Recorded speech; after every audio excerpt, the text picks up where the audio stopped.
Please महोदय, आज अपनी पार्टी लोक जनशक्ति पार्टी की तरफ से इस आम बजट के समर्थन में अपने पार्टी का जो पक्ष है उसको रखने के लिए खड़ी हुई हूँ। बधाई दूंगी हमारे यशस्वी प्रधानमंत्री श्री नरेंद्र मोदी जी का और माननीय वित्त मंत्री श्री निर्मला सीतारमण जी का, जिन्होंने सफलतापूर्वक अपना 8वां बजट इस सदन में पेश किया है। पूरे बिहार की ओर से उनका आभार व्यक्त करूंगी, वित्त मंत्री का आभार व्यक्त करूंगी कि जब वो बजट को इस सदन में प्रस्तुत कर रही थी तब वो बिहार की बेटी पद्मश्री दुलारी देवी द्वारा जो उनको मिथिला पेंटिंग की साड़ी भेंट की गई थी वो पहनकर वो अपने बजट का भाषण दी थी। इससे बिहार का गौरव, बिहार का सम्मान बरकरार रहा है। 2037 तक विकसित भारत के निर्माण में सर ये बजट एक अहम भूमिका निभाएगी और सिर्फ भारत को विकसित बनाने में ही नहीं, बिहार को भी विकसित बनाने में और बिहार के विकास को एक नई गति प्रदान करने में ये बजट एक बहुत महत्वपूर्ण भूमिका में रहेगी। कहीं हमने पढ़ा था कि the be in the budget stands for Bihar, और ये बात सत्य है कि आज बजट का बी बिहार के लिए, क्योंकि जब विपक्ष की सरकार थी तो बीमारों का बी बिहार के लिए होता था। हमने वो लंबा सफर तय करके आज एनडीए सरकार की वजह से हम यहाँ पर खड़े हैं।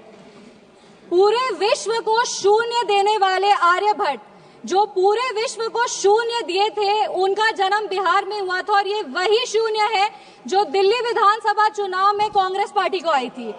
और अगर आज बिहार को 2 शून्य अधिक मिल रहे हैं तो विपक्ष को इतनी तकलीफ क्यों हो रही है? जिस सरकार ने बिहार में विकास लाए हैं, बिहार हमेशा उनका आभारी रहेगा।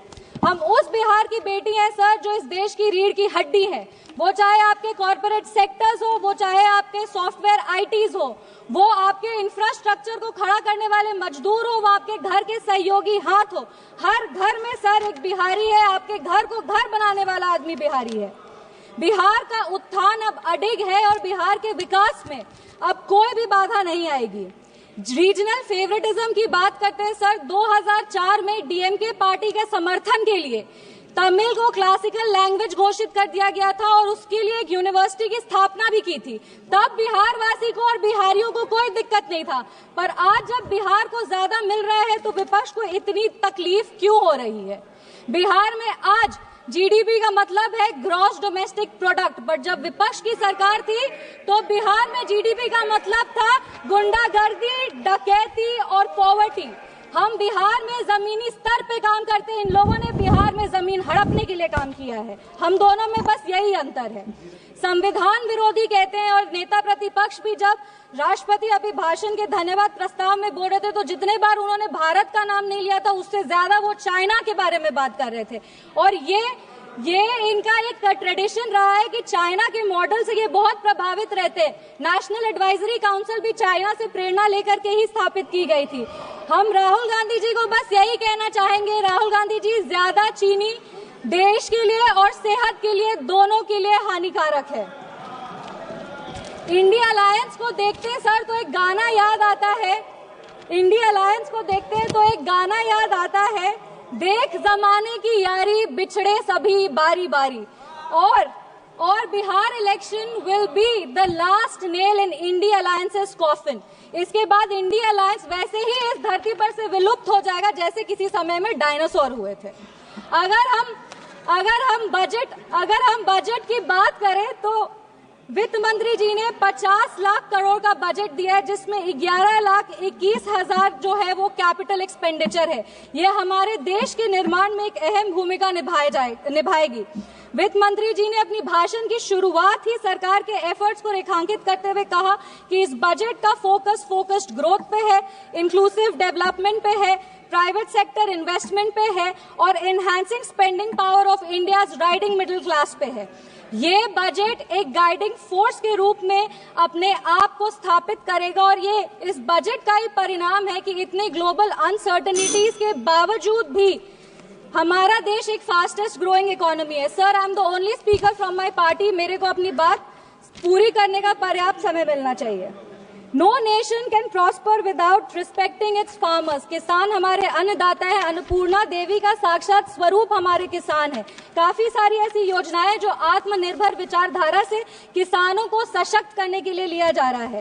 प्रधानमंत्री धन धान्य कृषि योजना हो, जो 100 जिले जिसमें कम उत्पाद होते हैं वहां पर लगभग 150 करोड़ किसानों को ये योजना जो है वो फायदा देगी। वो फसल विविधीकरण हो, सिंचाई हो या ऋण उपलब्ध कराना हो, इस योजना के तहत किसानों को सशक्त किया जाएगा। Rural prosperity and resilience programme के तहत ग्रामीण क्षेत्रों को मजबूत किया जाएगा। आर्थिक रूप से उनका सशक्तिकरण होगा। आत्मनिर्भरता इन pulses. Sir, I am the only speaker from my party, sir. I have enough time, I know. Mission for आत्मनिर्भरता इन पल्सेस के तहत तूर, उड़द, मसूर दाल जैसे जो उत्पादन है उसको भी पूरा किया जाएगा। आप कम समय दे रहे, इसीलिए हम फोकस पे आते हैं। दलितों का उत्थान के लिए सरकार ने क्या काम किया। पद्मश्री आचार्य किशोर कुणाल ने अपनी किताब दलित देवो भव में लिखा था, जिस दिन समता की आधारशिला पर बनेगा सुदृढ़ वितान, धन्य होगा यह देश और संगठन हमारा होगा अत्यंत महान। जब भारत के भाल पर सुशोभित होगी जाति समता की पताका, तब मिटेगी इस देश की दारुण दुखों की राका। इसी को आधारशिला बनाते हुए, एक सेकंड सर प्लीज, एक second sir, let me complete. इसी को अपनी आधारशिला बनाते हुए दलितों के लिए बहुत काम हुआ। उसके कुछ आंकड़े हैं जो हम पेश करना चाहेंगे। महिलाओं को अनुसूचित, जो महिलाएं अनुसूचित जाति जनजाति से आती है, उनको पहली बार ऐसी 5 लाख फर्स्ट टाइम एंटरप्रेन्योर्स होंगे जिनको 5 साल में 2 करोड़ की राशि दी जाएगी। दलितों के लिए दलित जो बच्चे हैं जो पढ़ाई कर रहे हैं उनके लिए पोस्ट मैट्रिक स्कॉलरशिप प्रोग्राम है और प्री मैट्रिक स्कॉलरशिप प्रोग्राम है। Thank you. Please conclude. Please conclude. Give me 5 minutes, sir. Please let me complete. It is not possible. 10 parties. Please, madam. 10 parties together have been allotted only 17 minutes. Already you take 7 minutes. Post matric scholarship scheme के तहत 2024 में लगभग 4.5 लाख ऐसी छात्रों को 5 करोड़ की छात्रवृत्ति वितरित की गई है और प्री मैट्रिक स्कॉलरशिप स्कीम के तहत 18 लाख छात्रों को 437 करोड़ की राशि दी गई है। सर, अनुसूचित जनजाति बिहार में लगातार जातियों को सिर्फ राजनीतिक लाभ के लिए इस्तेमाल किया गया था जब विपक्ष की सरकार थी।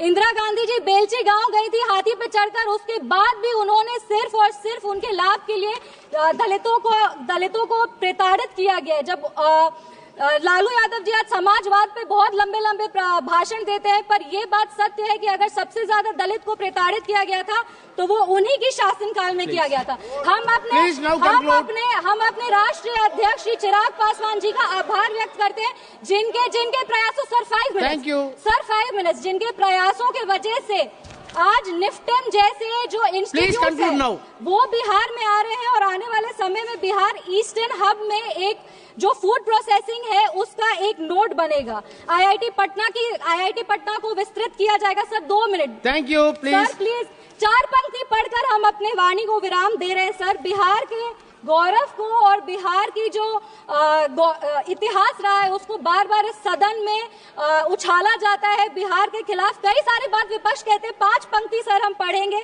चाणक्य सा ज्ञानी हूँ मैं, जनक सा स्वाभिमानी हूँ मैं, मांझी सा जिद्दी हूँ मैं, बोध गया में सिद्धि हूँ मैं, आर्यभट्ट सा गणितज्ञ हूँ मैं, डॉक्टर राजेंद्र प्रसाद सा राजनीतिज्ञ हूँ मैं, शेर का दहाड़ हूँ मैं, हाँ बिहार हूँ मैं, मिथिला की मिठास हूँ मैं, वैशाली का इतिहास हूँ मैं, मगध का सर 2 मिनट, मगध का साम्राज्य।